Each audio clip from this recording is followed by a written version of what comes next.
Good morning, church. Good morning. The scripture I've chosen today, in some ways, is a spin-off from the moment we just had with the children, because we're coming up on Valentine's Day. And one of those Valentines she was talking about being in the Bible was from a letter written by Paul to the Corinthians. 1 Corinthians letter, chapter 13. The examination of what is love. But before I read it, first, I'd like to challenge you that some of the romantic notions that we have about this are misplaced. Even though it's one of the most popular passages, our romantic image of what he's trying to say here, I think, bears some examination. So first, let's set the scene. The city of Corinth is one of the biggest ports, one of the biggest cities in all of Greece. That is, until the Roman army flattened it about 140 BC.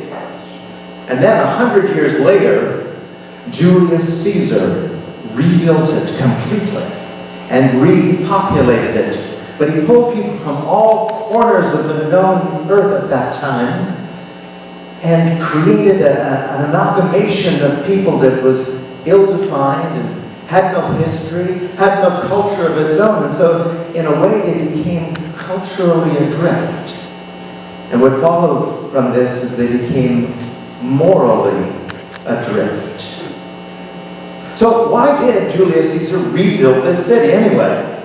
Well, it was a unique city, both from a commercial and a strategic military perspective.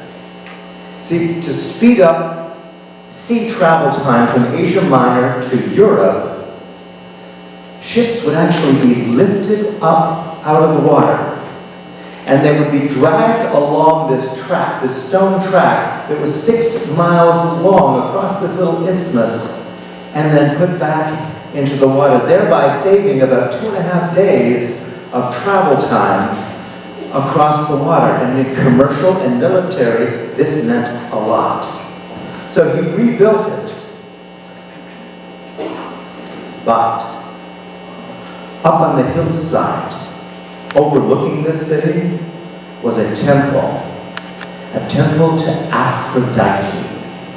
I mention Aphrodite because, see, Paul's message to the Corinthians was trying to save that city from being so heavily influenced from the cults, and especially the temple of Aphrodite, the goddess of beauty and love. And it was the most famous of the temples in the area, especially because of the reports of 1,000 priestesses up on that hillside who welcomed many, many thousands of worshippers with sacred religious rituals, which included making love to these visitors. And what was that ancient saying? What happens in Corinth stays in Corinth. It was like a Vegas of the first century. So Paul really had a steep hill to climb, as it were, to overcome that kind of immoral heresy and decadence. And that is why Paul wrote this letter. Paul had to redefine in their minds, especially the true meaning of that very word, love. Drawing their focus away from sexual and commercial hedonistic depravity and toward the pinnacle of spiritual ascendancy, that is, the love of God. And given the intense need for this message, Paul did just an amazing job. I mean, some consider this passage, 1 Corinthians 13, as the most beautiful, the most lyrical chapter in the whole New Testament. And of course, we've all heard parts of this quoted at weddings, defining true love. Love is this, love is not that. And I guess it's fitting in that setting, but we really do need to re-examine these words, because what Paul's talking about here is not swooning romantic love. No. Paul was writing in Greek, And in that language, there are over 7 different words for love that we only have one word for. And in the Greek, which is the language Paul was writing in, Paul uses the Greek word in this chapter, agape, which is an all-encompassing, all-consuming, selfless love, a giving love. In essence, Paul is talking about the love of God. It's about knowing God's love. It's about sharing God's love. So now let's hear one of Paul's most famous messages. In fact, I'll start with a preface, which is the last verse of chapter 12 that sets the tone. Now, eagerly desire the greater gifts, and yet I will show you the most excellent way.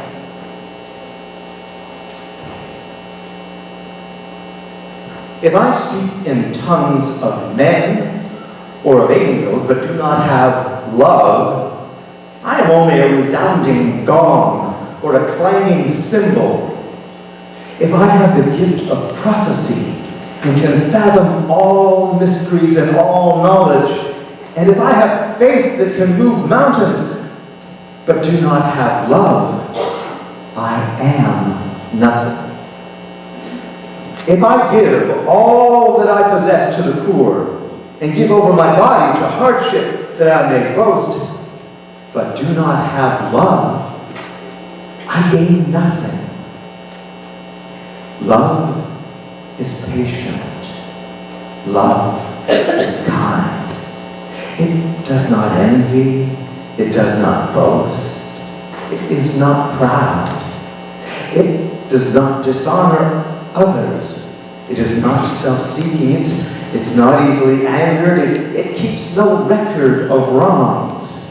Love does not delight in evil, but rejoices with the truth. It always protects, always trusts, always hopes, always perseveres. Love never fails.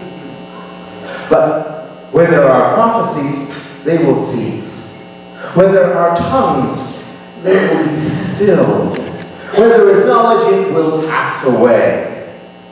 For we know in part, and we prophesy in part, but when completeness comes, what is in part disappears. Yes, when I was a child, I talked like a child.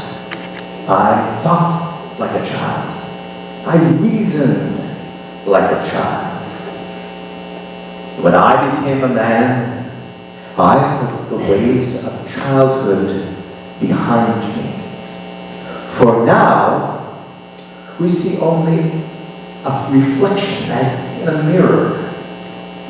Then we shall see face to face. Now I know in part. Then I shall know fully, even as I am fully known. And now these 3 remain: faith, hope, and love. But the greatest of these is love.